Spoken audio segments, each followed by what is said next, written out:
Welcome back to the Charismatic Voice.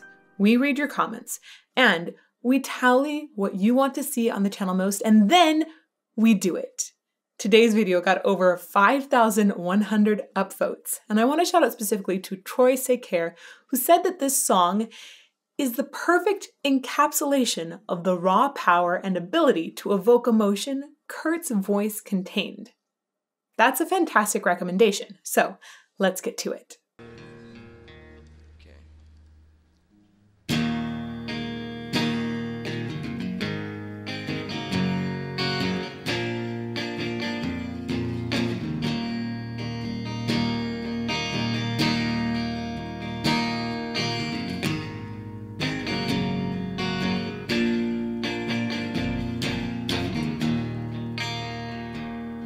My girl, don't lie to me. Tell me, when did you sleep last night? In the pines, where the sun don't ever shine, I would shiver the whole night through. Girl, my girl, where will you go? I'm going where the cold wind blows. In the pines, where the sun don't ever shine, I would shiver the whole night through. I want to immediately talk about a couple of things, and then we're going to go back and listen to it again to try and further demystify those moments of greatness. And first thing I want to start with is that you can really feel that this song is based on a folk song. I haven't listened to it before. It's not a very familiar song to me, but I know that this was coming from an American folk song, and then Lead Belly essentially created a cover version or a new version of that, and Nirvana is covering Lead Belly's version of a folk song. So that's kind of cool, and you can feel that it's got a kind of a down home country feel to it, and particularly I noticed that it's got a time signature underneath that has a feeling of 3. So you have a feeling of like 1, 2, 3, 4, 5, 6 happening the whole time, which is unusual since a lot of the music we listen to on the radio these days is just more square and 1, 2, 3, 4 essentially. So I think it's really cool to have that folk aspect come up. Plus, Kurt Cobain has this really cool way of doing these little yodels in it, right? Where a yodel is essentially where you often will lean into a lower register and then flip into a higher vocal register. And some people can learn how to do that really fast. We hear that in some really old country music sometimes. Of course, we hear it in actual yodeling as well. But I think he employs it here really well to bring even more of that folk kind of feeling to it. Okay, so I'm going to go back right here.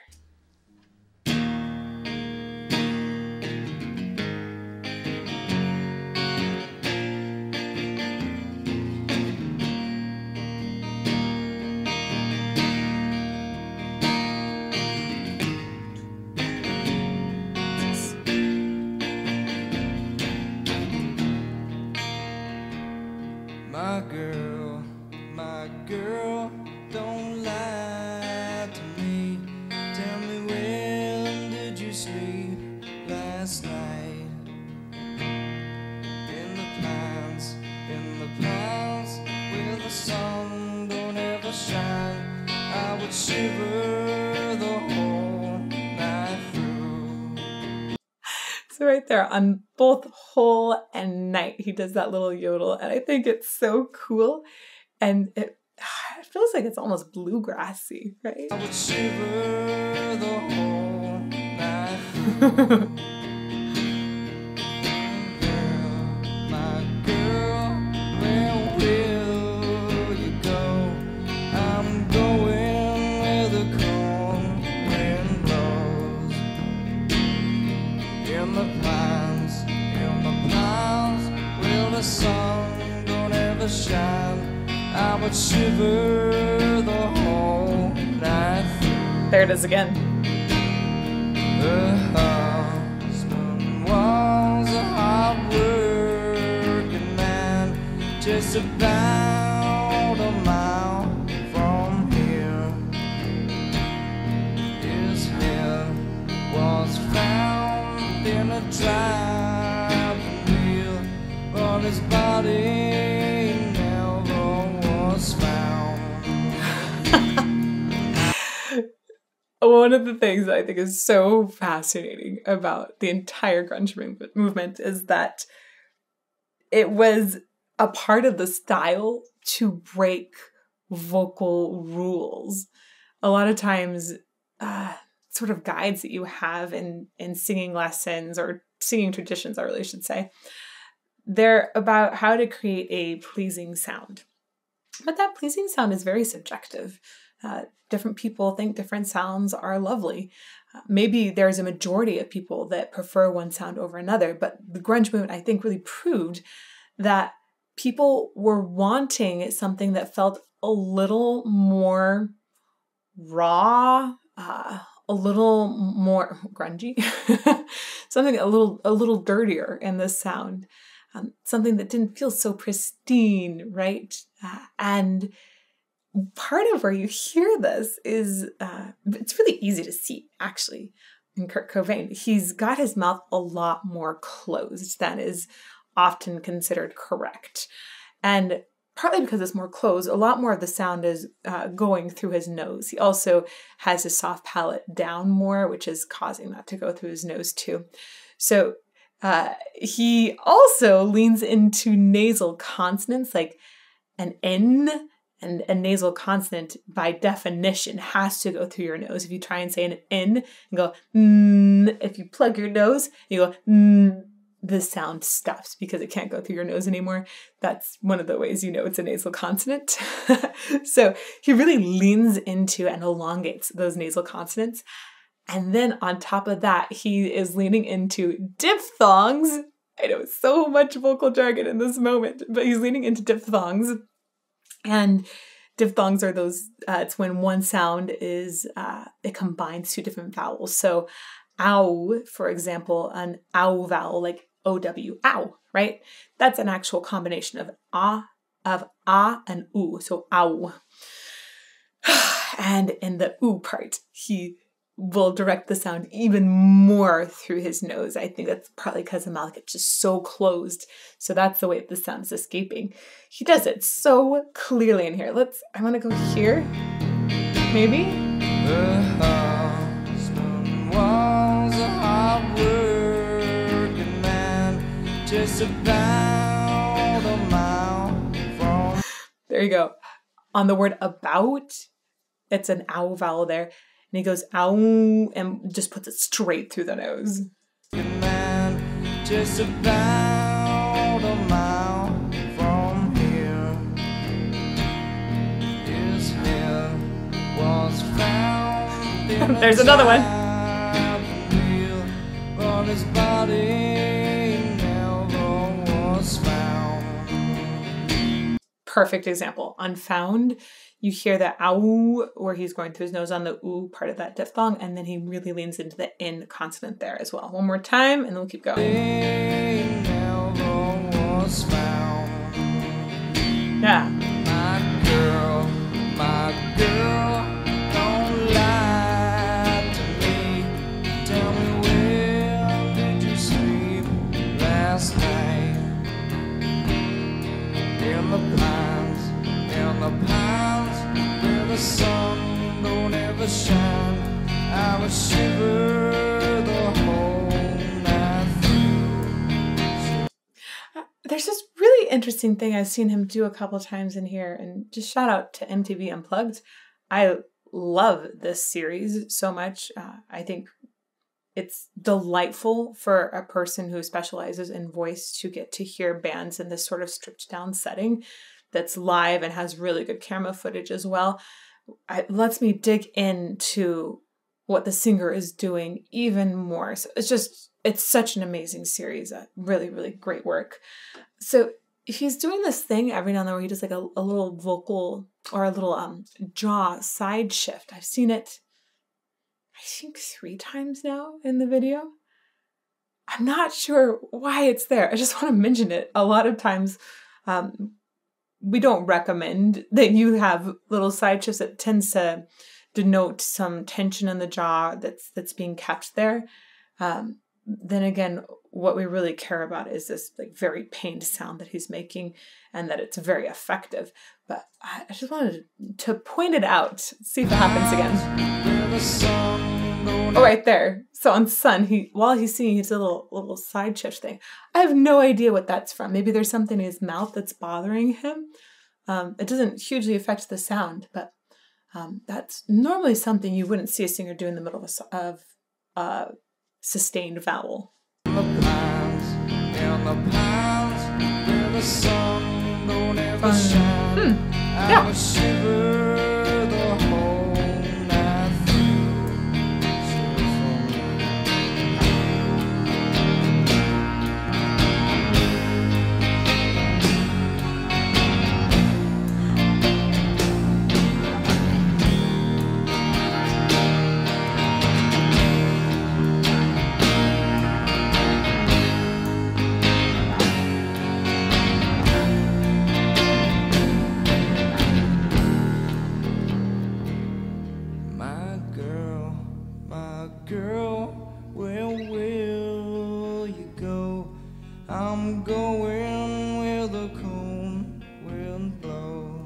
Dude, look at how little he opens his mouth, but there's still so much emotion behind it. It has a lot of pain in it.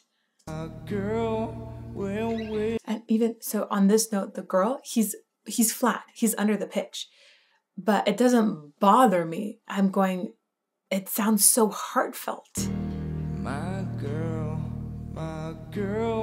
where will you go? I'm going where the cold wind blows. In the pines, where the sun don't ever shine, I would shiver the whole night through. That yodel. My girl, don't lie to me. Tell me where did you sleep? In the pines, where the sun don't ever shine, I would shiver the whole night through. My entire body is prickling.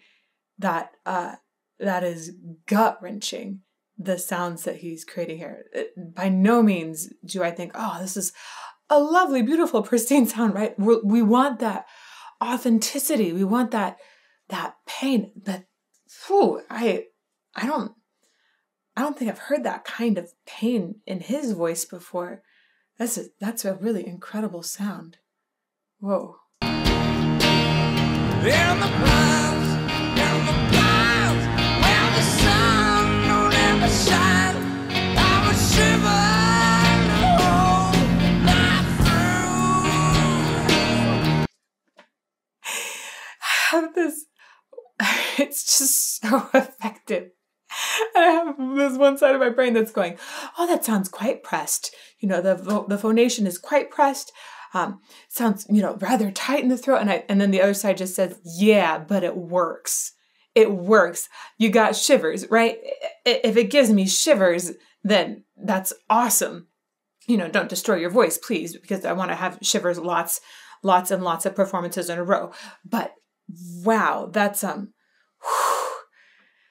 very effective. I want to go back and listen. That first shift up was just, it took me by surprise. Right? It's almost soothing somehow. And then my girl, don't lie to me. Tell me where did you sleep last night? In the pines, where the sun don't ever shine, I would shiver.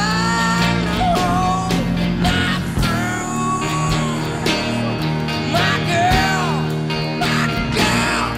where will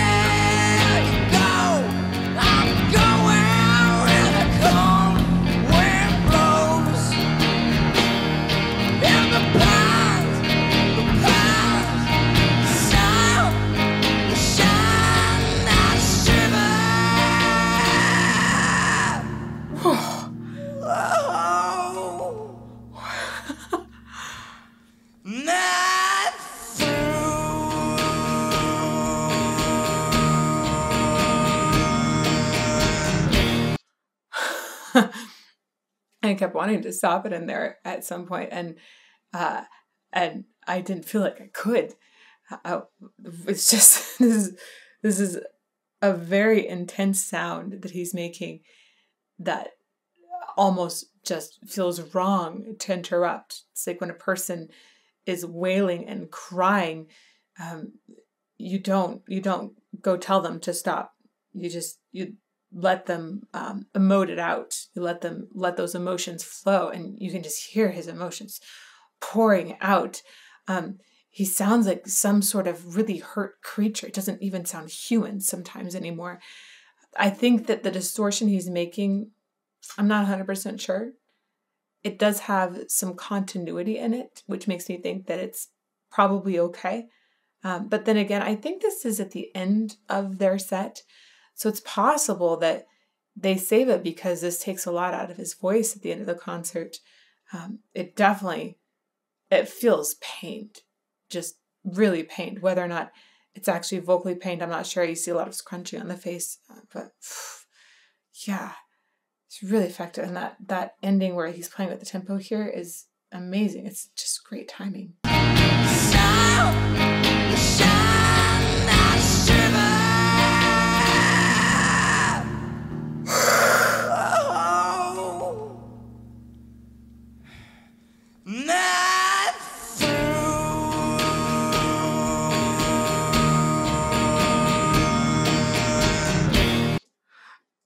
I'm gonna go back here.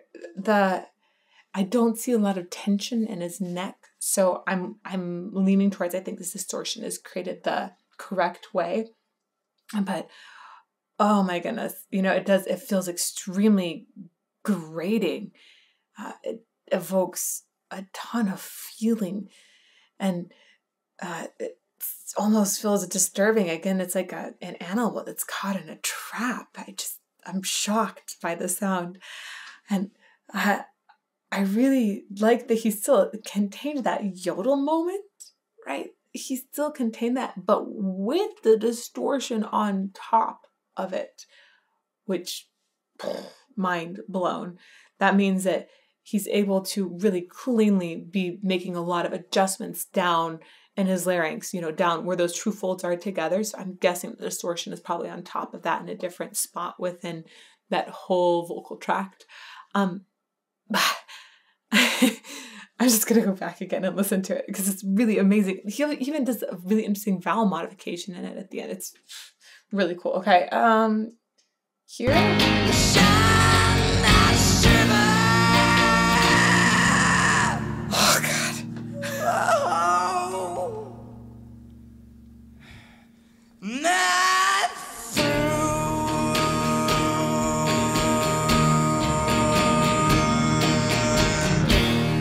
Yeah, through it, he sounds through. It sounds like he's almost going to an R. Oh, modification. Oops, let's go back again. Through, and maybe towards an N. Again, keeping that uval, it's tiny in his mouth, sending a lot more of the sound through the nose there, and then just really closing off in a very even the way he would say is going to direct a lot more of the sound through his nose too.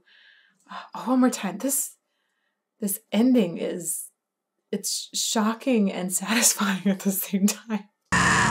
Oh, God. Wow.